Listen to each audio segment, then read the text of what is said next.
এখানে যাদের মেয়ে আলোচনা শোনার নামে রাস্তাঘাটে পুরুষদের সাথে লিপ্ত হয়েছে, ওর বাপ কাপুরুষ। আল্লাহ রাসূল বলেছেন, আমি প্রত্যেকদিন বলতাম, আল্লাহ তুমি আমাকে কাপুরুষ করিও না, আল্লাহ তুমি আমাকে কাপুরুষ করিও না, আল্লাহ তুমি আমাকে কাপুরুষ করিও না। যাদের মেয়ে রাস্তাঘাটে ঘুরে আলোচনা শোনার নামে ওরা হলো কাপুরুষ। আমি আপনাকে নিন্দা করি না, আমি আপনাকে ভালোবাসি। আমার রাসূল বলেছেন, আদ-দায়ুস লা ইয়াদখুলুল জান্নাহ, দায়ুস কোনোদিন জান্নাতে যাবে না। যে রাস্তাঘাটে, যে বাড়িতে নিজের মেয়েকে দিয়ে ব্যয় করার সুযোগ দেয়, ও কোনোদিন জান্নাতে যাবে না। তাই সাবধান। হে যুবক, আপনাকে বলছি, ফিরে আসো এই মাহফিলের স্টেজে। আপনাকে আল্লাহ ক্ষমা করে দিবেন, সেই দোয়া দাবি রেখে আপনার সামনে দ্বিতীয় কথা শেষ করছি। আল্লাহ কবুল করুক, সকলে আল্লাহুম্মা আমিন। বলছিলাম আজকের বক্তৃতার বিষয় দানের ফজিলত এবং গুরুত্ব। দানের গুরুত্ব সম্পর্কে মহান আল্লাহ বলেন। উল্লিখিত বিষয়ের উপরে আপনার সাথে আরেকটি জরুরি কথা। আপনারা সকলে ভালো আছেন তো? আলহামদুলিল্লাহ। আমি যে আলোচনা করব আজকে মানবেন তো? মানার চেষ্টা করবেন। আর শেষে যেন এমন না হয় যে আপনি আল্লাহকে ফাঁকি দেন, রাসূলকে ধোঁকা দেন, এমনটা যেন না হয়। আপনারা রাজি আছেন তো? বলছিলাম মহান আল্লাহ বলেন সূরা মুনাফিকুন। কোন সূরা? মুনাফিকদের নামে একটি সূরা এসেছে। আল্লাহ তাআলা বলেন, ইয়া আইয়ুহাল্লাযীনা আমানু, হে ঈমানদারগণ, হে বিশ্বাসীগণ, লা তুলহিকুম আমওয়ালুকুম ওয়ালা আওলাদুকুম আন যিকরিল্লাহ। তোমার সন্তান, তোমার ধন সম্পদ, তোমার ছেলে মেয়ে, তোমার স্ত্রী সন্তান, তোমার টাকা পয়সা যেন তোমাকে গাফেল না করে, তোমাকে ধ্বংসের দিকে ঠেলে না দেয়। আও যিকরিল্লাহ, যেখানে আল্লাহকে ডাকা হয়, আল্লাহর নাম স্মরণ করাতে তোমার ছেলে মেয়ে যেন তোমাকে বাধা না দেয়। সম্মানিত উপস্থিতি, আপনাকে বুঝাতে চাচ্ছি, ছেলে মেয়ে নিয়ে সাবধান থাকেন। আল্লাহ বলেন ছেলে মেয়ে দুই ধরনের হয়ে থাকে। এক ছেলে আল্লাহকে জান্নাতে নিয়ে যাবে, আরেক ছেলে আপনাকে জাহান্নামে নিয়ে যাবে। জাহান্নামে নিয়ে যাবে কোন ছেলে? আপনাকে আল্লাহ বলেছেন, হে ঈমানদারগণ, তোমাদের সন্তান, তোমাদের সম্পদ যেন তোমাদেরকে কখনোই আল্লাহ থেকে গাফেল না রাখে, আল্লাহর জিকির থেকে গাফেল না রাখে।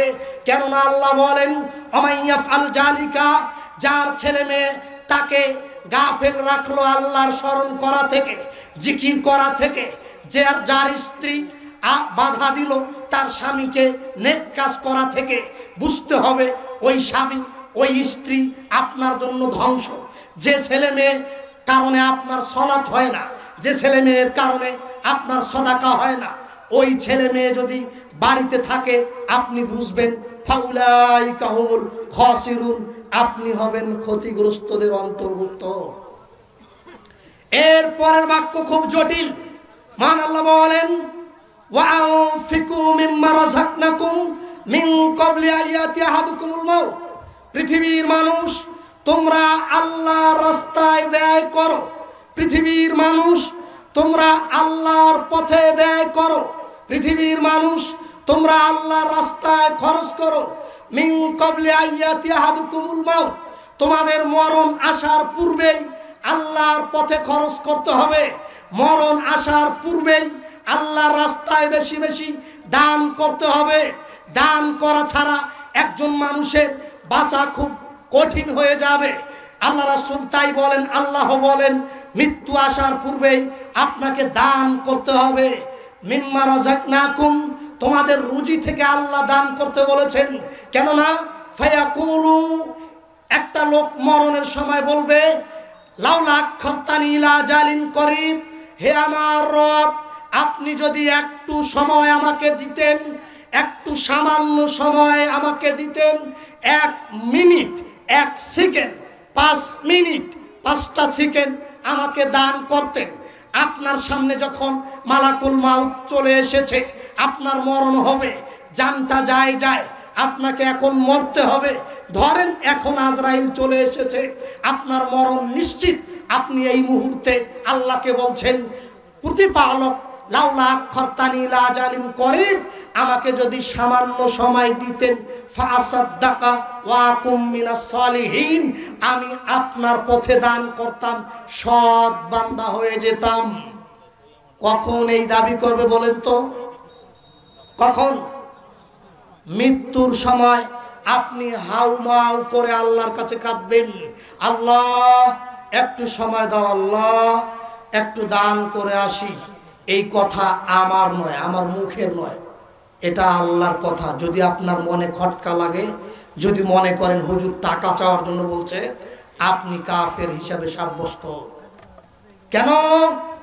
আল্লাহ বলেন, যারা আল্লাহর কোরআনকে বিশ্বাস করে না, যারা রাসূলের বিধানকে মানে না, ওরাই হবে কাফের।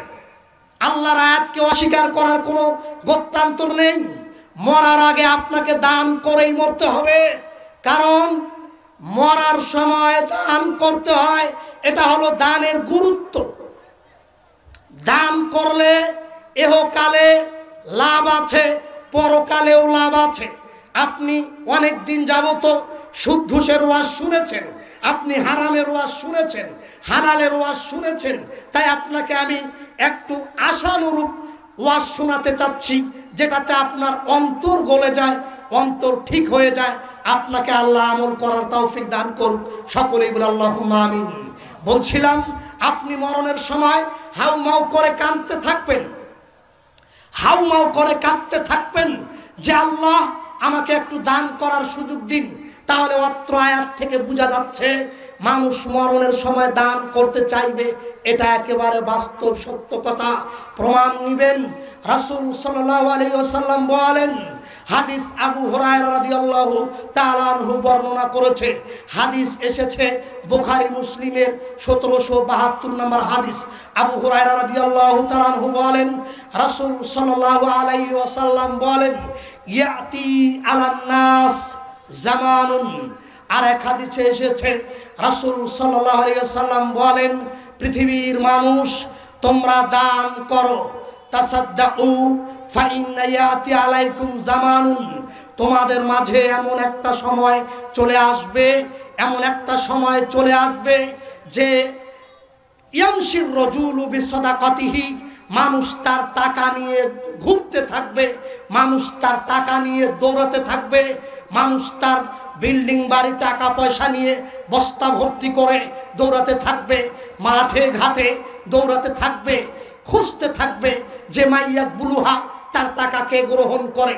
ফকিরকে খুঁজবে, মিসকিনকে খুঁজবে, মাদ্রাসা খুঁজবে, মসজিদ খুঁজবে, কোথায় টাকা দান করা যায়, কেউ নেয় নাকি। তখন সে খুঁজতে খুঁজতে দিশেহারা একজন লোককে পেয়ে যাবে। লোকটা বলবে, লোকটাকে বলা হবে যে তুমি একটু টাকা নাও, আমাকে উদ্ধার করো।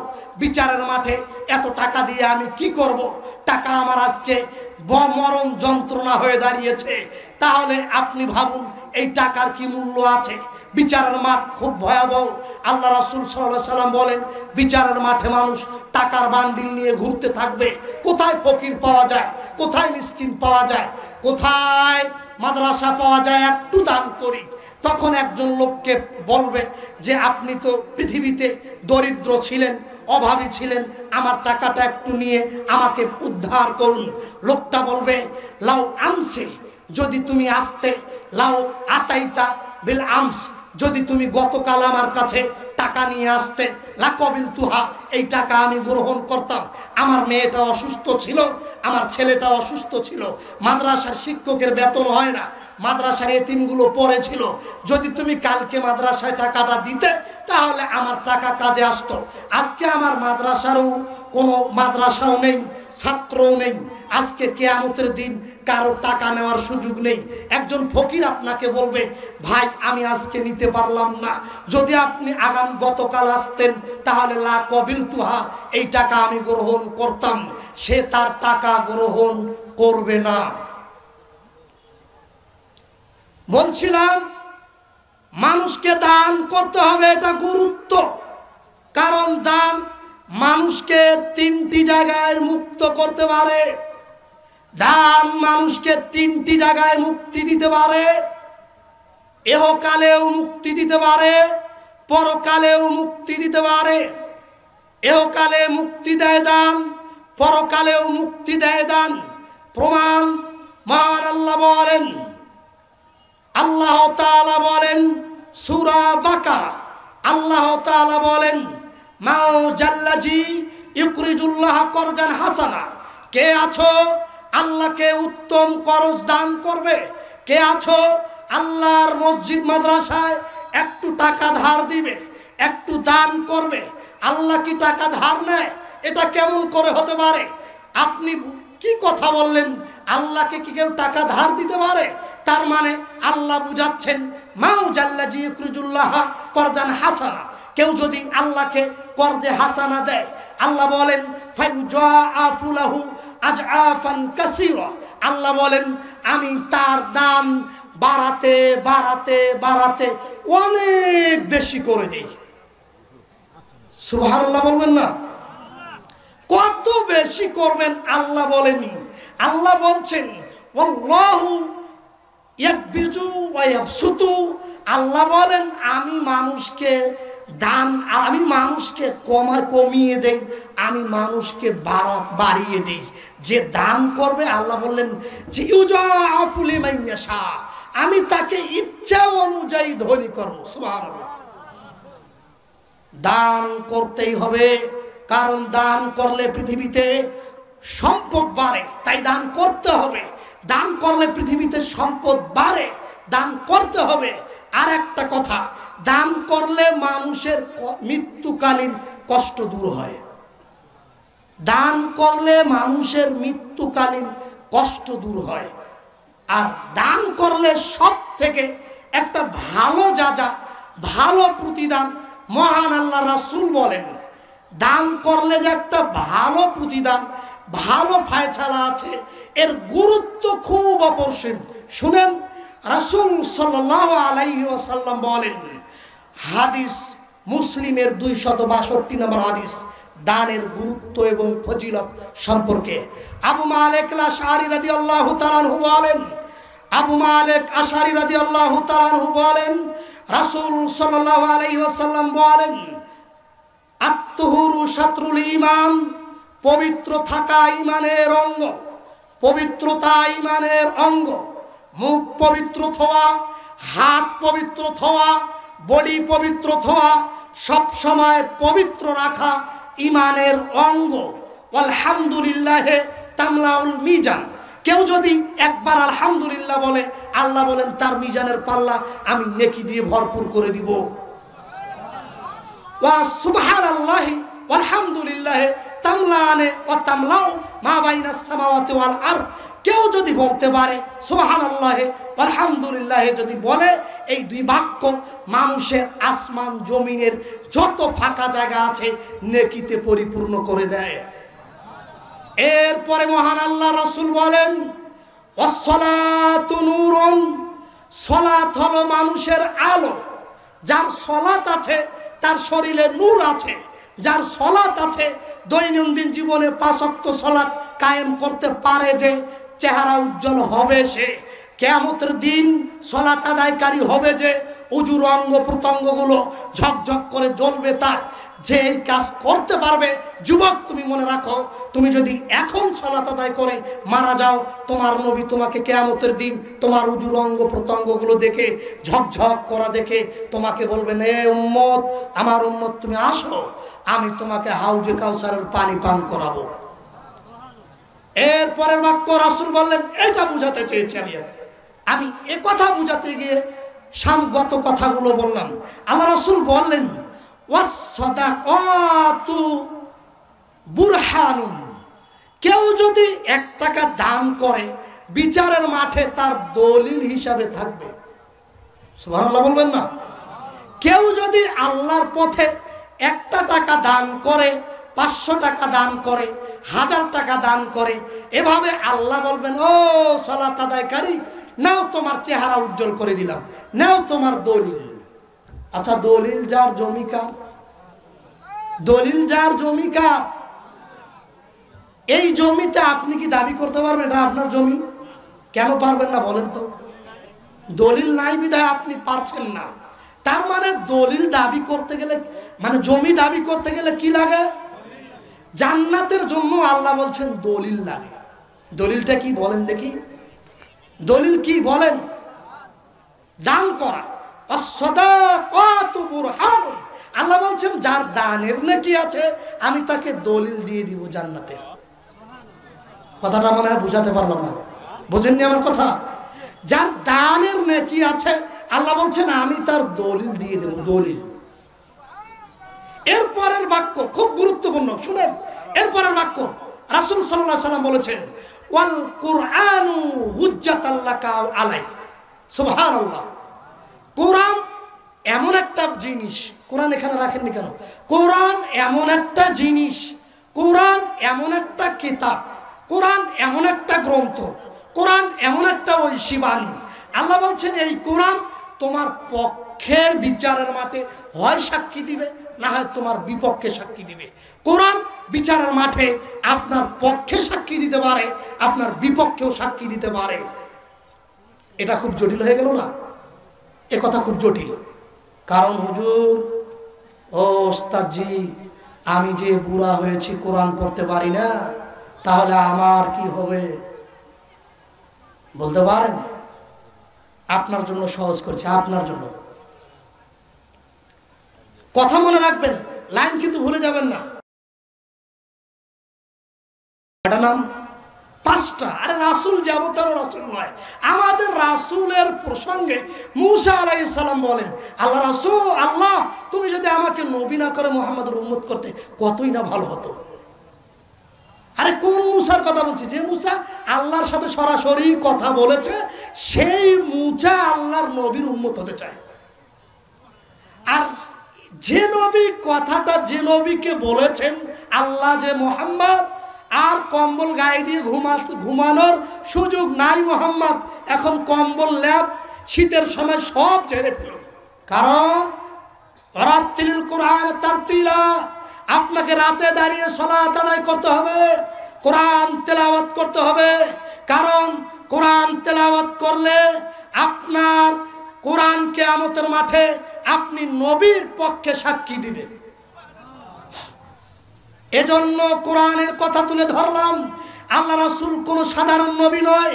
একদিন সাহাবী বলল, ইয়া রাসূলুল্লাহ কদ গফারাল্লাহু লাকা মা তাকাদ্দামা মিন জামবিকা ওয়া মা তাআখারা। আল্লাহ রাসূল, আপনার তো আগের পাপ, পরের পাপ, প্রকাশ্য পাপ, অপ্রকাশ্য পাপ, সব পাপ আল্লাহ ক্ষমা করে দিয়েছেন। আপনি এত ইবাদত না করলেও তো চলে। কোন নবী যার আগের পাপ, পরের পাপ, প্রকাশ্য পাপ, অপ্রকাশ্য পাপ, ছোট পাপ, বড় পাপ আল্লাহ সব ক্ষমা করে দিয়েছে। তবু আল্লাহ রাসূল সাহাবী বলেন যে আমি একদিন উঠে দেখি রাসূল সালাতে দাঁড়িয়ে, রাতের 3 ভাগের 1 ভাগে, আমি তার সাথে সালাতে দাঁড়ালাম। সাহাবী বলেন আমি তার সাথে সালাতে দাঁড়ালাম। আল্লাহ রাসূল যে সালাত শুরু করেছে সূরা বাকারা 1 রাকাতে শেষ করেছে। সুবহানাল্লাহ বলবেন না? কি সূরা? সূরা বাকারা 1 রাকাতে শেষ করেছে। বলছে যে আমার দাঁড়িয়ে থাকতে থাকতে পা ফুলে গিয়েছে, রাসূলেরও পা ফুলে গিয়েছে। কোন নবী বলেন তো? যে নবীর আগের পাপ, পরের পাপ, প্রকাশ্য পাপ, অপ্রকাশ্য পাপ, গোপন পাপ, সব পাপ ক্ষমা করে দিয়েছে।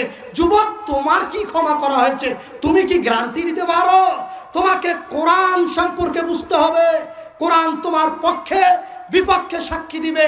যে রাসূল, আল্লাহ রাসূল বলেছেন যে আমি রাতে উঠে তাহাজ্জুদ পড়তাম, আপনাকেও পড়তে হবে, কোরআন তেলাওয়াত করতে হবে। আপনাকে বলছিলাম কোরআন সাদাকা হলো দলিল, কোরআন আপনার পক্ষে অথবা বিপক্ষে হবে সাক্ষী। তাই আপনি এখন বলতে পারেন হুজুর আমি যে কোরআন পড়িনি এখন কি হবে? কোরআন তো মুখে আসে না, বুড়া হয়েছি, পড়তে গেলেও আটকে যাই। আপনাকে যথাসাধ্য চেষ্টা করতে হবে। তবে আপনার একটা সহজ পথ, যেহেতু মাদ্রাসার উদ্দেশ্য সভা, তো একটু বলতে হবে, না হলে আপনার মনটা তৃপ্তি পাবে না। আমার কথা কি বোঝা যাচ্ছে? বিরক্ত লাগতেছে বলেন? তো বলছিলাম যে আল্লাহ রাসূল বলেন কোরআন শিখেননি, এখন উপায় কি? তবে আল্লাহ রাসূল বলেছেন তলাবুল ইলম ফারিজাতুন আলা কুল্লি মুসলিম, প্রত্যেক মুসলমানের উপরে ইলম অর্জন করা কি ফরজ। প্রত্যেক মুসলিমের উপরে ইলম শিক্ষা করা ফরজ।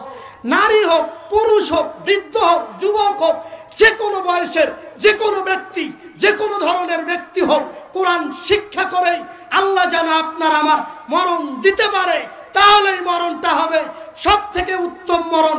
আল্লাহ তুমি এমন মরণ আমাদের দান করো, আল্লাহুম্মা আমিন। আল্লাহ তারপরেও যদি না হয় তাহলে কি করব? শিখতে পারছি, শিখছি, আসে না, এখন কি উপায়? এখন আপনার জন্য একটা উপায় আল্লাহ রাসূল সাল্লাল্লাহু আলাইহি সাল্লাম বলেছেন। আবু হুরায়রা রাদিয়াল্লাহু তাআলা আনহু বলেন, রাসূল সাল্লাল্লাহু আলাইহি সাল্লাম বলেন, আবু হুরায়রা রাদিয়াল্লাহু তাআলা আনহু বলেন, রাসূল সাল্লাল্লাহু আলাইহি সাল্লাম বলেছেন, ইন্না মিম্মা ইয়ালহাকু মুমিনা মিন আমালিহি ওয়া হাসানাতিহি মিন বাদি মাউতিহি, মুমিনের মরার পরে যে জিনিসটা তার কবরে মিলিত হয়, মুমিনের মরার পরে তার যে জিনিসটা কবরে মিলিত হয় তার নাম 6টি কাজ। 6টি জিনিস মানুষ মরার সাথে সাথে কবরে ঢুকতে থাকে। সুবহানাল্লাহ। কয়টা? 6। 1, আল্লাহ রাসূল বলছেন, ইলমান আল্লামাহু ওয়া নাশারাহু, কেউ যদি দ্বীনের জ্ঞান শিক্ষা করে, সেই জ্ঞান যদি বিস্তার করে মানুষের মাঝে বিলিয়ে দেয়, আল্লাহ বলছেন সে কবরে তার নেকি ঢুকতে থাকবে। আরে কবরে তো ঢুকবে ঢুকবে, আপনার কিয়ামতেও আমল জারি থাকবে। কথাটা বুঝাতে পারলাম না? তাহলে এখন করণীয়, হুজুর আমার মুখে আসেন, আমি কি করব? আল্লাহ রাসূল বলেছেন, ইজা মাতাল ইনসান, মানে মানুষ মরে যায়, ইনকাতা আনহু আমালুহু, মানুষের আমলগুলো বিচ্ছিন্ন করা হয়।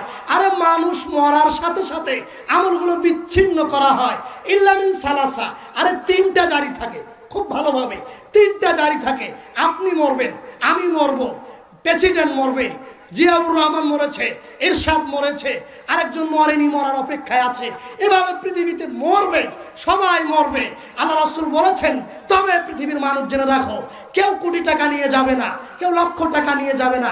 পৃথিবীতে যদি গাড়ি বাড়ি, পৃথিবীতে যদি টাকা পয়সা ছেড়ে ভিন দেশে গিয়ে পালিয়ে থাকতে হয়, আরে কবরের জীবন কত কঠিন, আপনাকে কি দিয়ে বুঝাবো? একজন বিলাসবহুল গাড়ি, টাকা পয়সা, নারী বাড়ি সব ছেড়ে কত নেতা যে পালালো পৃথিবীতে, আরে কবরের জীবনে কি হবে? তাই তো আল্লাহ রাসূল বলেন, পৃথিবীর মানুষ সাবধান, মানুষ মারা যাবে কিন্তু মানুষের করণীয় থাকবে ইল্লা মিন সালাসাতিন, 3টা আমল জারি থাকবে। তাই আমি প্রায় বাক্যে বলি, এমন জীবন করো হে গঠন, মরিলে হাসিবে তুমি কাঁদিবে ভুবন। এমন জীবন করো হে গঠন, মরিলে হাসিবে তুমি কাঁদিবে ভুবন। তুমি এসেছিলে যবে, হেসেছিল সবে, তুমি এসেছিলে যবে, হেসেছিল সবে, তুমি যাবে যখন চলে কেঁদে দিবে সবে। এমন জীবন করো হে গঠন, মরিলে হাসিবে তুমি কাঁদিবে ভুবন। কোন জীবন? রাসূল বলেছেন, 3টা আমল আছে যার, বিপদ নেই তার। 3টা আমল আছে যার, বিপদ নেই তার। মরণেও বিপদ নেই, কবরেও বিপদ নেই, আখিরাতেও বিপদ নেই, ফুলচিরাতের পুলেও বিপদ নেই। কয়টা আমল? 3। 1, সাদাকাতিন জারিয়া, কেউ যদি যাকাত ছাড়া দান করে, আল্লাহ বলেন তার আমল কিয়ামত পর্যন্ত চালু। কি আশ্চর্য হচ্ছেন? আরে কিয়ামত খুব ভয়াবহ, কিয়ামত খুব কঠিন। আপনাকে আমি বুঝাতে চাচ্ছি কিন্তু পারছি না। কিয়ামত বুঝানোর কোনো বাস্তব উদাহরণ আমার কাছে আসছে না। তবে আমি একটা গল্পের মাধ্যমে জ্ঞান পড়েছিলাম, কোনো হাদিস নয়, গল্পের মাধ্যমে জ্ঞান। আপনাকে বুঝানোর জন্য বলছি কিয়ামত কত কঠিন আর মরণটা কত কঠিন, এটা আপনাকে বুঝানোর জন্য। শুনবেন তো? শুনবেন তো? তাকবীর দেন, ঘুমিয়ে যাবে না থাকে। লিল্লাহে তাকবীর, লিল্লাহে তাকবীর। সকল বিধান বাতিল করো, মুক্তির একই পথ, দাওয়াত ও জিহাদ। কি করা লাগবে? জিহাদ করা লাগবে। কার বিরুদ্ধে? নফসের বিরুদ্ধে, আত্মার বিরুদ্ধে, নিজের বউয়ের বিরুদ্ধে, নিজের বেটার বিরুদ্ধে, নিজের মেয়ের বিরুদ্ধে, নিজের বাপের বিরুদ্ধে, নিজের দাদার বিরুদ্ধে। হক পথে চলতে গেলে বিপদ আর বিপদ। প্রথম যুদ্ধ হবে আপনার নিজে থেকে নিয়ে বাড়ি পর্যন্ত। এই পৃথিবীতে কেউ কারো আপন হয় না, পৃথিবীতে হয় না। আল্লাহ বলেন পরকালেও হয় না। আরে পরকালেও হয় না, মরণেও হয় না। আরে মরণেও হয় না, কবরে একা যেতে হয়। কিসের এই আত্মীয়, কিসের স্বজন? আল্লাহ বলেন ইয়াউমা লা তানফাউ বানুন ওয়া মালুন।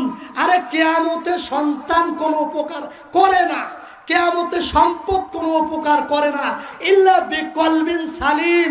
যে একটা সুন্দর দেহ তৈরি করতে পেরেছে, যে নিজের নফসকে কলুষিত করতে পেরে, কলুষিত থেকে পবিত্র করতে পেরেছে, আল্লাহ বলেন তাকে আমি ছেড়ে দেব।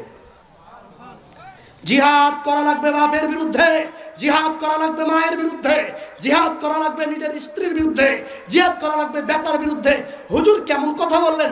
আরে মা তো মা, মায়ের তো সম্মান উপরে, আপনি আবার মায়ের সাথে জিহাদ করতে বললেন? মানে কথা যে পাল্টে গেল। পাল্টাইনি আমি কথা, আমি বলেছি যেদিন আপনি দাওয়াত দিয়েছেন সকল বিধান বাতিল করো, এই বাড়িতে সহিহ সুন্নাহ চালু করো, সেই দিন প্রথম বিপক্ষে যাইতে পারে আপনার বাপ মা। কথা বোঝেন নাই? বোঝা যায় আপনার বাপ মা আপনাকে বাধা দিবে, আপনার প্রতিবেশী আপনাকে বাধা দেবে।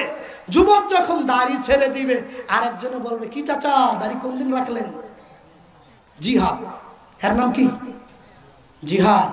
আপনার প্রতিবেশী বোনটা বলবে চাচা কেমন আছেন? আপনার ক্লাসমেটটা বলবে কি চাচা, চাচা হয়ে গেলেন যে? কেন বলেন তো, কেন বলুন তো? সহিহ সুন্নাহ মানার কারণে। সহিহ সুন্নাহ মানতে গেলে জিহাদ করতে হবে। বাপ বলছে বেটা আমি এখনো দাড়ি রাখিনি, তুই রাখবি মানে? আমি এখনো দাড়ি রাখিনি, তুই রাখবি মানে কি? হে যুবক, ভুলে কি গেছো কোন জাতি তুমি? কি তোমার পরিচয়? জাতির খ্যাতি ধুলায় উড়িয়ে করেছো কি হাল, অশ্লীলতা বেহায়াপনায় হয়েছো বেসামাল। হে যুবক, জাতির খ্যাতি ধুলায় উড়িয়ে করেছো কি হাল, অশ্লীলতা বেহায়াপনায় হয়েছো বেসামাল। আর কতকাল ঘুমিয়ে কাটাবে, জাগবে নাকি তুমি? চেয়ে দেখো আজ পৃথিবীটা যেন ইমানহীন মরুভূমি। কোথাও ইমান নেই, বাড়িতে ইমান নেই, নারীতে ইমান নেই, বেটায় ইমান নেই, বউয়ে ইমান নেই, শুধু বেঈমান আর বেঈমান। বাপ বেঈমান, ছেলে বেঈমান, নাতি বেঈমান, পুতি বেঈমান, সবাই বেঈমান। আপনাকে আমি গালি দিইনি, গালি দিয়েছি কি? বাস্তবতা তুলে ধরেছি। তাই তো কবি বলেছে আজকে তোমার রং সাটা প্যান্ট টাকনুর নিচে ঝুলে, আজকে তোমার রং সাটা প্যান্ট টাকনুর নিচে ঝুলে, শার্ট গায়ে বুক খুলেছ, রং করেছ চুলে। কি ভুল বলেছি? আজকে তোমার রং সাটা প্যান্ট টাকনুর নিচে ঝুলে, শার্ট গায়ে বুক খুলেছ, রং করেছ চুলে। কিসের যুবক তুমি? আল্লাহ রাসূল সাল্লাল্লাহু আলাইহি সাল্লাম বলেন কারো যদি একটা চুল পাকে তার একটা নেকি লেখা হয়। কথাটা মনে হয় বুঝাতে পারলাম না। আরেকটা হাদিস শুনে তাহলে বুঝতে পারবেন। শোনাবো আরেকটা হাদিস। রাসূল সাল্লাল্লাহু আলাইহি ওয়াসাল্লাম বলেন, হাদিসের বর্ণনাকারী আমর ইবনে শা'বাত সালামি তিনি বলেন রাসূল সাল্লাল্লাহু আলাইহি ওয়াসাল্লাম বলেছেন মান উলিদা লাহু সালাসাতু আওলাদিন, কারো যদি তিনটা সন্তান হয়, মান উলিদা লাহু সালাসাতু আওলাদিন, কারো যদি তিন ছেলে মেয়ে হয়, ফামাতু কবলা ইয়াবলুগাল হিনসা, যুবক হওয়ার পূর্বে মারা যায়।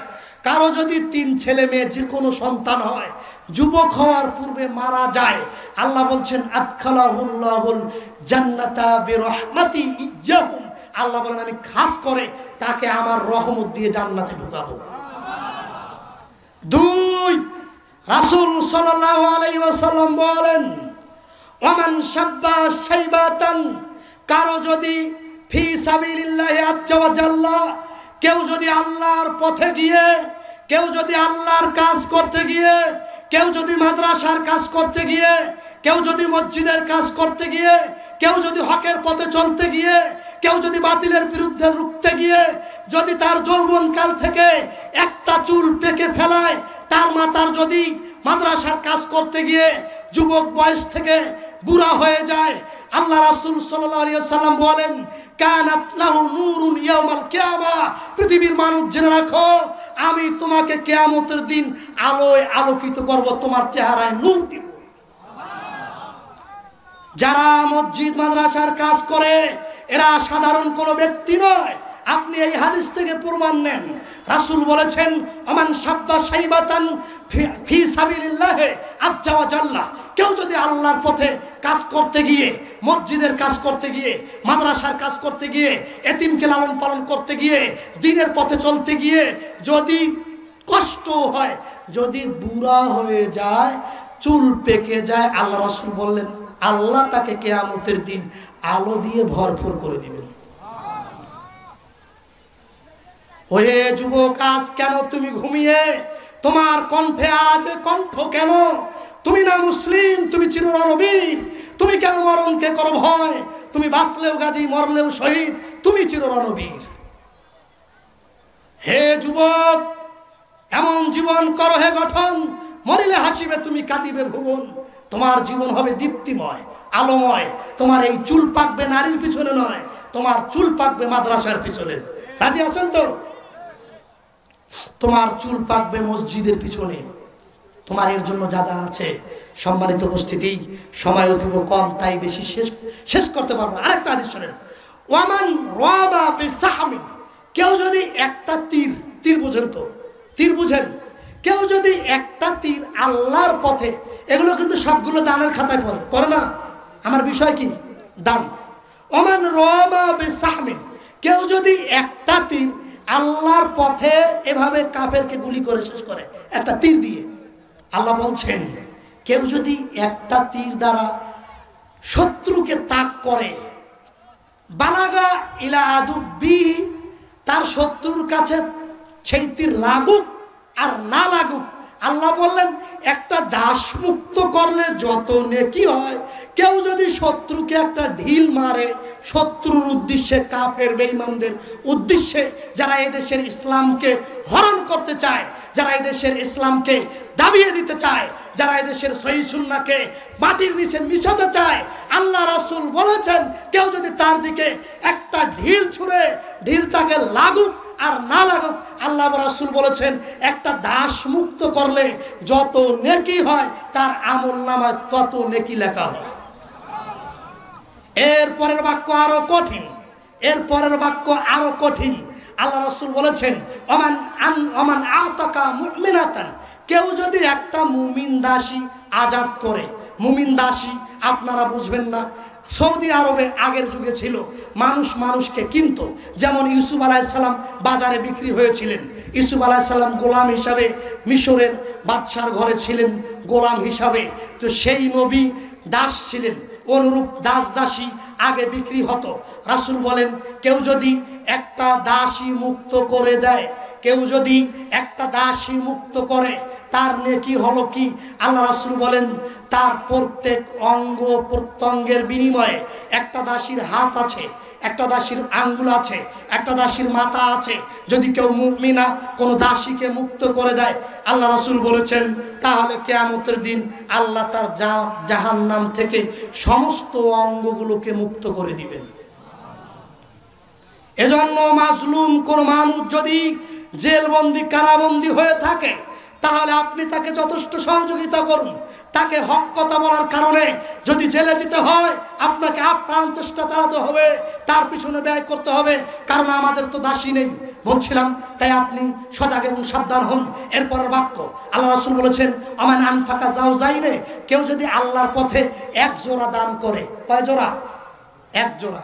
এক জোড়া ছাগল, এক জোড়া গরু, আপনার 50,000 টাকা, 52,000 টাকা, 1 লাখ টাকা, মানে জোড়া দান করে আল্লাহ রাসূল সাল্লাল্লাহু আলাইহি সাল্লাম বলেছেন যে লিল্লাহি ফিল জান্নাতি সামানিয়াত আবওয়াব, জান্নাতে আছে 8টি দরজা। কয়টি? 8টি দরজা। কেউ যদি আল্লাহর পথে এক জোড়া দান করে, তাহলে আল্লাহ বলছেন যে আদখালাহুল্লাহুল জান্নাতা মিন আইয়ি আবওয়াবিন, আল্লাহ তাকে জান্নাতের যে কোনো দরজা দিয়ে ঢোকাবে। কি করতে হবে? দান। 2, কোরআন শিক্ষায় উদ্বুদ্ধ করতে হবে। বলছিলাম যে রাসূল সাল্লাল্লাহু আলাইহি সাল্লাম বলেন, রাসূল সাল্লাল্লাহু আলাইহি সাল্লাম বলেছেন কোরআন শিক্ষায় আপনাকে উদ্বুদ্ধ করতে হবে। এর জন্য আল্লাহ রাসূল সাল্লাল্লাহু আলাইহি সাল্লাম বলেন, মানুষ মারা যায় সব আমল বন্ধ থাকে, কি তিনটা আমল জারি থাকে। এ প্রসঙ্গে বলছিলাম মরণ খুব কঠিন, কিয়ামত খুব কঠিন। এই প্রসঙ্গে একটা গল্পের মাধ্যমে জ্ঞান আমি এর আগেও বলেছি, আজকেও বলতে চাচ্ছি আপনাকে বোঝানোর জন্য। আপনি শুনবেন তো? বলছিলাম মরণ মানুষ মেনে নিতে পারে না। কিছু কিছু মরণ আপনিও মানতে পারেন না, আমিও পারি না। কেউ কেউ কিয়ামতের ভয়াবহ দৃশ্য দেখতে চান, একটু দেখুন। একজন যুবক বলছে যে আমি সাগর পাড়ের লোক। একজন যুবক বলছিল আমি সাগর পাড়ের লোক। সাগরের সাথে আমরা সব সময় ভয়ে থাকি, কখন সাগর আমাদের এই বাড়ি গাড়ি সবগুলো ডুবিয়ে দিবে, এটা আমাদের ভয় ছিল। যারা সাগর পাড়ে থাকে, বঙ্গোপসাগরে থাকে, তারা বুঝে। যারা সাগরের তীরে বাড়ি করে আছে তারা বুঝে সাগর পাড়ে বাড়ি করা এই আছে এই নেই। সকালবেলার ধ্বনি ফকির সন্ধ্যাবেলা, ফকির সন্ধ্যাবেলা, সকালবেলার ধ্বনি ফকির সন্ধ্যাবেলা। মহান আল্লাহ বলেন, কুলিল্লাহুম্মা মালিকাল মুলক, পৃথিবীর মানুষ আল্লাহ যাকে ইচ্ছা তাকে রাজত্ব দেন। রাজত্ব কেউ জোর করে নিতে পারে না। তুতিল মুলকা মান তাশা, আল্লাহ যাকে ইচ্ছা তাকে আপনার রাজত্ব দান করেন। আতানজিউল মুলকা মিম্মান তাশা, যার থেকে ইচ্ছা তার থেকে রাজত্ব ছিনিয়ে নেন। এই ক্ষমতা জোর করে আপনার ব্যালেট বুলেটের মাধ্যমে নেওয়া যায় না, এটা আল্লাহর পক্ষ থেকে প্রদত্ত। আল্লাহ যাকে দিবেন সে পাবে। এর জন্য আমরা আল্লাহর কাছে চাইব। এরপরে বলা হচ্ছে যে ওয়াতু ইজ্জুমান তাশা, যাকে ইচ্ছা তাকে সম্মান দেন। ওয়াতু জিল্লুমান তাশা, যাকে ইচ্ছা তাকে অসম্মান করে। এই প্রসঙ্গে বলছিলাম যে সকালবেলার ধ্বনি ফকির সন্ধ্যাবেলা। একজন সাগর পাড়ের লোক, সাগর পাড়ের লোক, সাগরের তীরে বাড়ি। লোকটা বলছিল আমার ছেলে মেয়ে, আমার পরিবার, আমরা একসাথে বসবাস করি। একদিন দেখতে পেলাম সন্ধ্যাবেলা আপনার খুব তীরে ঝড় উঠেছে। সন্ধ্যায় তীরে ঝড় উঠেছে, আমরা বুঝতে পারলাম বিপদ সংকেত দেখানো হয়েছে। তাই পরিবারকে বললাম, হে আমার পরিবার, হে আমার ছেলে, হে আমার মেয়ে, বিপদ আরো কঠিন হতে পারে। তাই তোমাদের বলছি যতই বিপদ আসুক আমরা একত্রে বসবাস করব, কেউ যেন ছিন্ন ভিন্ন না হই। তখন এই লোকটা পরিবারকে এই উপদেশ দিল। লোকটা বলছে আমরা একখানে দাঁড়িয়ে আছি, কিছুক্ষণের মধ্যে এমন একটা ঢেউ জলোচ্ছ্বাস চলে আসলো যেটা 30 থেকে 40 সেন্টিমিটার উঁচুতে, অনেক উঁচুতে একটা জলোচ্ছ্বাস আসলো। আমরা পরিবার সহ একখানে দাঁড়িয়ে, এরপরে আমরা পানির নিচে তলিয়ে গেলাম। পানি আমাদের মাথার উপরে 30 থেকে 40 ফিট উপরে, পানি আমাদের তার থেকে কমও হতে পারে। তো এইভাবে দাঁড়িয়ে আছি। আমি আমার পরিবারকে আগেই বলেছি বিপদ যতই কঠিন হোক কেউ যেন হাত ছাড়া না হয়। তো আমি আমার ছেলেটাকে, ছোট্ট ছেলেটাকে, 7-8 বছরের বয়স আমার ছেলের, তো আমি আমার ছেলেটাকে কাঁধে তুলে নিয়েছি আগেই।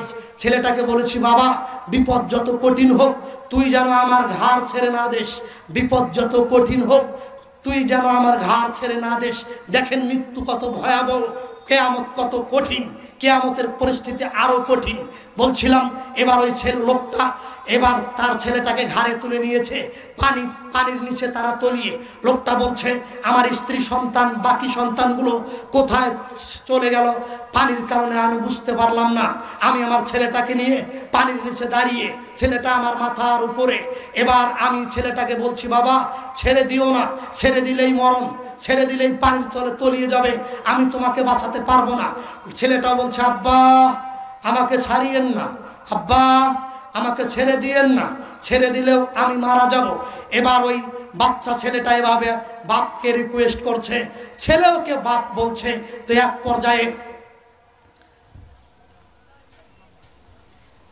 পর্যায়ে ছেলেটা বলছিল যে আব্বা ছেড়ে দিয়েন না।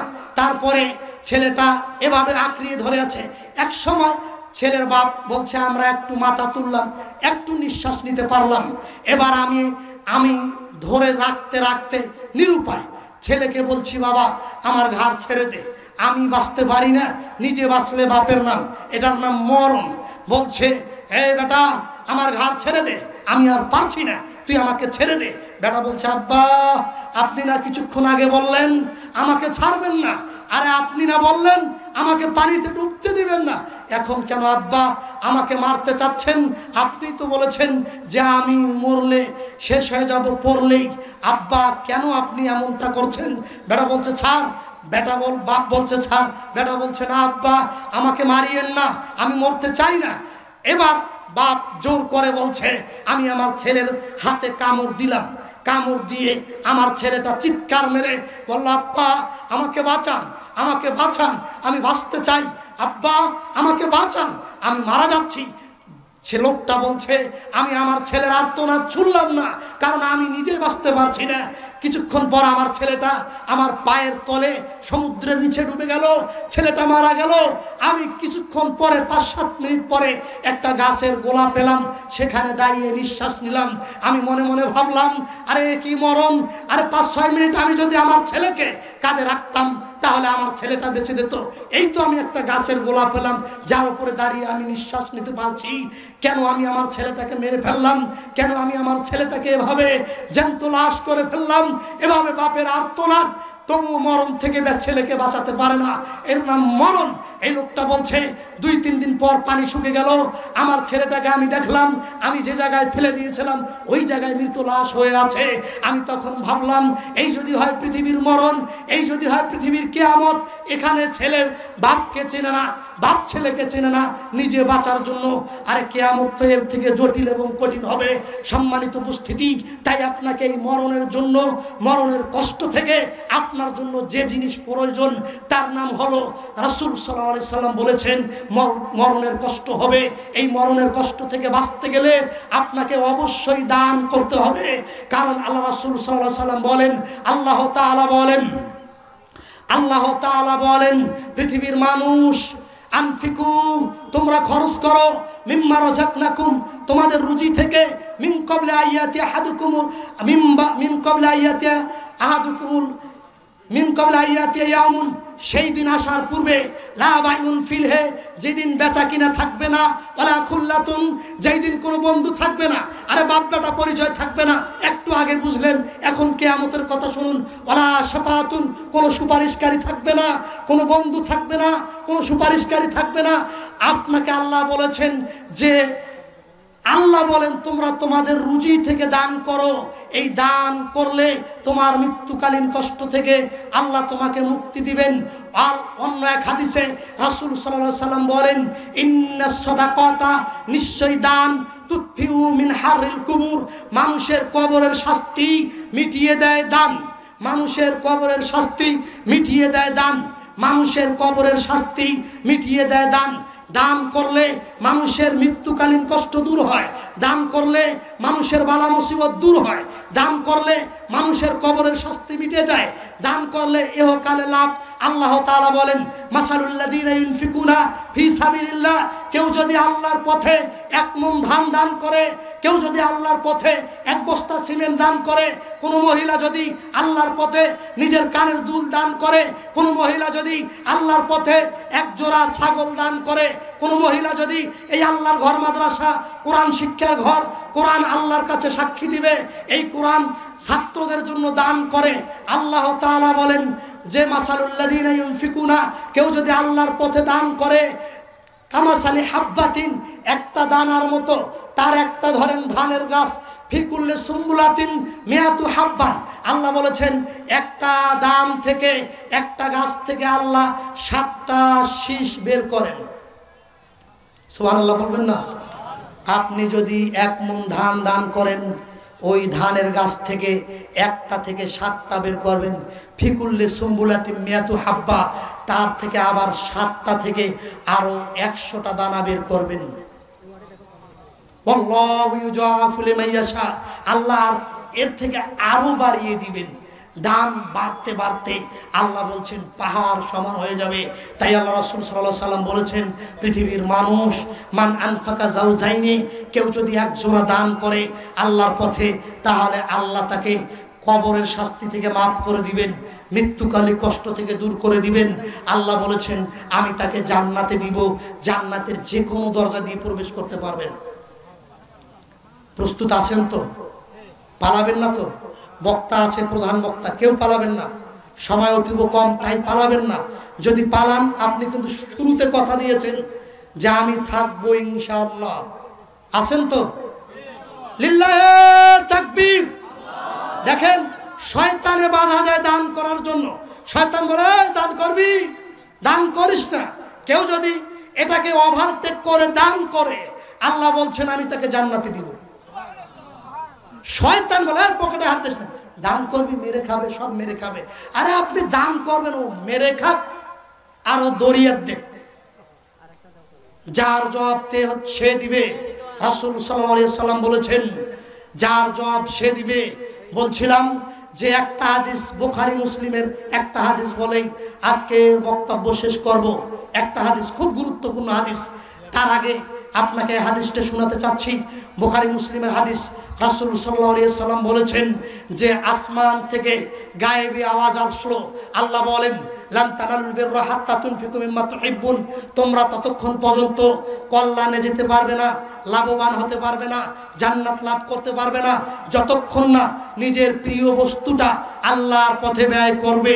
যখনই কেউ আল্লাহর পথে নিজের প্রিয় জিনিসটা দান করবে, আল্লাহ বলেন যে আমি তাকে উত্তম একটা জান্নাত দান করব। উত্তম জান্নাত কেমন? আবু দাহদার ঘটনা সবারই জানা। আবু দাহদা নাম ছিল সাবিত, হাদিস সিলসিলা নাম ছিল আবু দাহদা। আবু দাহদা বলেছিল যে আমি একজন, আল্লাহ রাসূল একদিন ঘোষণা দিলেন, সংক্ষেপে আবু দাহদা বলেন আল্লাহ রাসূল একদিন ঘোষণা দিলেন যে কেউ পারাপারি করবেন না, এটা আল্লাহর ঘর। দানের ফজিলতটা একটু দেখেন। একটা আবু দাহদা বলেন যে আল্লাহ রাসূল একদিন ঘোষণা দিলেন, একজন এতিমের বাগান ছিল, এতিমের বাগান ছিল। আনাস রাদিয়াল্লাহু তাআলা আনহু বলেন এতিমের বাগান, এতিমের বাগানে পাশে আরেকজন বড় লোকের বাগান। বড় লোক কিন্তু কি হয় ভাই, অধিকাংশ বড় লোক কৃপণ হয়। কৃপণের সম্পর্কে আরেকজন বলে আল্লাহুম্মা মুমসিক তালফান, আল্লাহ যে দান করে না কৃপণ বকে, ওর সম্পদ যেন ধ্বংস হয়। কে বলে বলেন তো? ফেরেশতার দোয়া কবুল হবে। তাই বলছিলাম যে রাসূল সাল্লাল্লাহু আলাইহি সাল্লাম বলেন আবু দাহদা কৃপণ হওয়া যাবে না। একজন কৃপণের বাগান ছিল, তো এতিম লোকটি গিয়ে বলল, এতিম ছেলেটি গিয়ে বলল, হে ভাই আপনার বাগান আমার বাগান একখানে, আপনার বাগান এবং আমার বাগানের মাঝখানে আপনার একটা খেজুরের গাছ চলে গিয়েছে। মনোযোগ দিবেন, খেজুরের গাছ চলে গিয়েছে। হাদিস সহিহ, বর্ণনাকারী আনাস, তিনি বলেন যে এতিম গিয়ে বলল ভাই যদি খেজুর গাছটা আমাকে দিয়ে দিতেন তাহলে আমার খুব উপকার হতো, আমি বাগানের মধ্যখান দিয়ে প্রাচীর দিতে পারতাম। ওই কৃপণ লোকটা বলছে খেজুর গাছ দিব মানে কোনো খেজুর গাছ হবে না, প্রাচীরও হবে না, আমি দিতে পারবো না। লোকটা বলছে, এতিম ছেলেটা বলছে দেখেন চাচা বা ভাইজান, আপনি যদি না দেন এমনিতে তাহলে টাকা নেন, তবু প্রাচীর দেন। বলছে টাকা দিয়েও দিব না, এমনিতেও দিব না। এতিম ছেলেটি হতবাক, তিনি বলছেন রাসূলের কাছে যেতে হবে।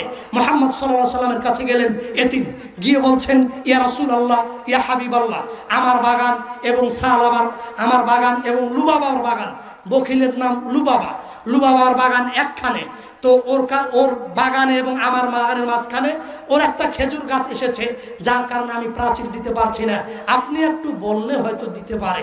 আল্লাহ রাসূল আশানুরূপ আশা করলেন যে হয়তো আমি বললে, আমি তো রাহমাতুল্লিল আলামিন, আমার কথায় লোকটার অন্তর গলে যাবে, কৃপণরা উঠবেন না। তো এরপর আল্লাহ রাসূল সাল্লাল্লাহু আলাইহি সাল্লাম বলছেন যে এবার ওই লুবাবা আল্লাহ রাসূলের কাছে আসলো। আল্লাহ রাসূল বললেন লুবাবা জি। আল্লাহ রাসূল বলছে তোমার একটা খেজুর গাছ তো এতিমকে দিয়ে দিলে তার প্রাচীরটা সোজা হয়ে যায়। বলছে আল্লাহ রাসূল আপনি বলেন আর ফেরেশতা বলুক, আমি দিব না। কৃপণের স্বভাব, আপনি বলেন আর ফেরেশতা বলুক, আমি বাগান দিতে, কার স্বভাব বলেন তো?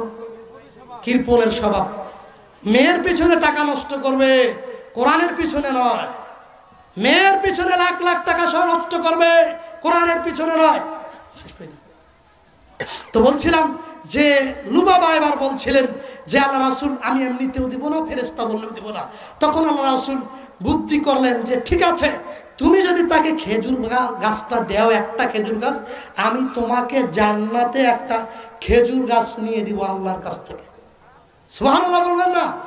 তুমি যদি একটা খেজুর এতিমকে দাও গাছ, আমি তোমাকে জান্নাতে আল্লাহর কাছ থেকে একটা খেজুর গাছ নিয়ে দিব, বিশাল খেজুর গাছ। কত বড়! ইয়াসির রাকিবুল মুসরি, যদি একটা দ্রুতগামী ঘোড়া একটা গাছের ছায় মেয়াতু আম 100 বছর চলে লাইয়াক্তাউহা, তবু গাছের ছায়া শেষ করতে পারবে না। তাহলে একটা খেজুর গাছের মূল্য আছে না নাই বলেন? আছে। তো লুবাবা বখিল মানুষ দিবে না, লুবাবা বখিল মানুষ দিবে না। আল্লাহ রাসূল বলছেন চুপ করে থাকলেন, উপায় নেই, এতিমের সামনে তিনি হতবাক।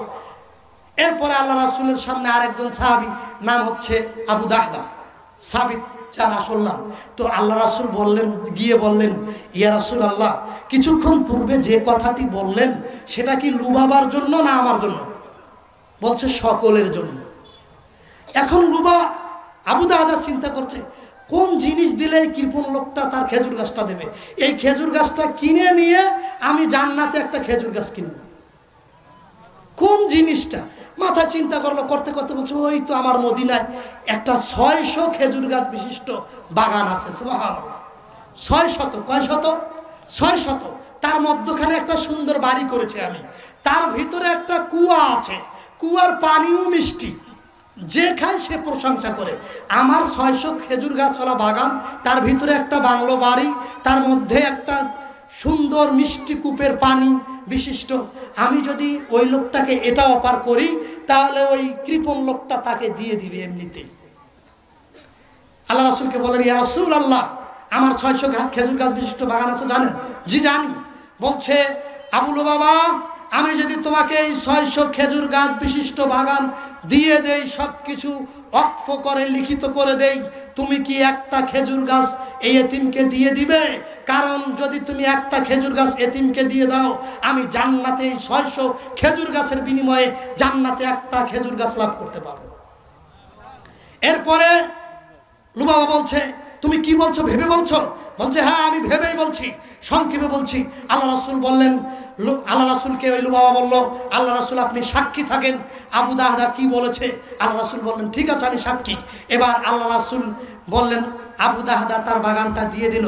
আবু দাহদা তার বাগানটা দিয়ে দেওয়ার পর আল্লাহ রাসূল বলছেন, আল্লাহ রাসূলকে আবু দাহদা বলছেন, ইয়া রাসূলুল্লাহ, আপনি যে বললেন খেজুর গাছ দিবেন, এটা কি পাবো তো? বলছে, কি বলো? কামিন ইতকিন হৃদয়িন আবি দাহদা ফিল জান্নাহ। আরে জান্নাতে আবু দাহদার জন্য এই 600 খেজুর গাছের বিনিময়ে কত বিশাল বিশাল খেজুর গাছ অপেক্ষা করছে। সুবহানাল্লাহ। এবার আবু দাহদা বাড়িতে গেল, বাড়িতে গিয়ে বলছে যে উম্মে দাহদা, হে দাহদার মা বাড়িতে আছো? এরপরে বলছে, উম্মে দাদার মা বাড়িতে আছো? হে উম্মে দাদা বাড়িতে আছো? বলছে, আজকে কি হলো? আবু দাহদা ভেতরে ঢোকে না কেন? বলছে, হে উম্মে দাহদা, আজকে থেকে এই বাগান আর আমার বাগান নেই, এই বাগান আমি বিক্রি করেছি। বলছে, কার কাছে বিক্রি করেছেন? বলছে, জান্নাতে একটা খেজুর গাছের জন্য আমি এই বাগানটাই বিক্রি করে দিয়েছি। বলছে যে কত, বাহ, কত উত্তম ব্যবসা যে আপনি করেছেন, কত উত্তম ব্যবসা যে আপনি করেছেন। আরে আমরা এখনই বের হচ্ছি। সুবহানাল্লাহ। যেমন দানশীল পুরুষ তেমনি দানশীল আপনার আমার বউ হলে টাকা দিবেন। হ্যাঁ, মাদ্রাসা টাকা দিছিস কেন? টাকা টাকা তুই কোথায় পাস নি? টাকা আমার টাকা, মাদ্রাসায় দিলে কেন? আরো বকিল হবেন? তাই ভাই এগিয়ে আসেন, দানের দিকে আপনার হাত বাড়িয়ে দেই। আর এই মাদ্রাসার মসজিদ নির্মাণ চলছে, ইট সিমেন্ট বালু রড মাদ্রাসার বাউন্ডারি নির্মাণ করতে হবে। এই বাউন্ডারি আল্লাহ রাসূল বলেছেন, মান বানা লিল্লাহি মসজিদান, কেউ যদি আল্লাহর ঘরে একটা ঘর নির্মাণ করে, আল্লাহ তার জন্য জান্নাতে ঘর নির্মাণ করে।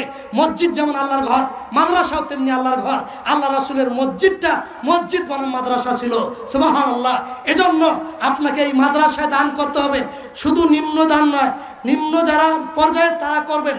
আল্লাহ রাসূল বলেন, পৃথিবীর মানুষ যে জেনে রাখো, আনতা সহিহুন শাহিহুন রখিসুন, তুমি যখন লোভ করো, তুমি যখন জান্নাতের লোভ করো, তুমি যখন ধনী হওয়ার লোভ করো, তুমি যখন দরিদ্র হওয়ার ভয় করো, তখন দান করো। সেই দান আল্লাহ বলেছেন উত্তম। তাই সম্মানিত উপস্থিতি, আপনারা এগিয়ে আসবেন যে আজকে এখানে জান্নাত বিক্রি হবে কিসের বিনিময়ে? আপনার জিহাদের বিনিময়ে, দানের বিনিময়ে, নিজের নফসের বিনিময়ে। আমি নিজে থেকে আগে দান করতে হয়, সেজন্য আমি আমার পক্ষ থেকে ইনশাআল্লাহ এই মাদ্রাসায় আমার বাপের নিয়তে আমি সর্বপ্রথম 1000 টাকা এবং দান করব, সেই সাথে আমার মায়ের জন্য আমি আধা মণ ধান দান করব। এটা লিখে রাখেন, আমাকে দিয়ে শুরু করছি, কেউ পিছপা হবেন না। এই মাদ্রাসায় আমি নিজের পক্ষ থেকে 1000 টাকা এবং সেই সাথে আধা মণ ধান 1000 টাকা আমি আমার বাপের নিয়তে দান করব। আর 500 টাকা মানে যেটা আধা মণ ধান, এটা আমি আমার মায়ের নিয়তে দান করব। কারণ বাপ মায়ের নিয়তে দান করলে বাপ মায়েরও হবে, আপনার জন্যও হবে। আল্লাহ সকলের দান কবুল করুক, সেই সাথে আপনার দান আল্লাহ কবুল করুক। আল্লাহ বলেছেন যে তাসাদ্দাকু, তোমরা দান করো, ফাইন্নাহু ইয়াতি আলান নাস, মানুষের মধ্যে এমন একটা সময় আসবে যখন মানুষ দিশেহারা হয়ে যাবে। আস্তে আস্তে আল্লাহ কেউ উঠবেন না, আপনাদের জন্য দোয়া হবে, বাপ মায়ের নিয়তে দান করবেন।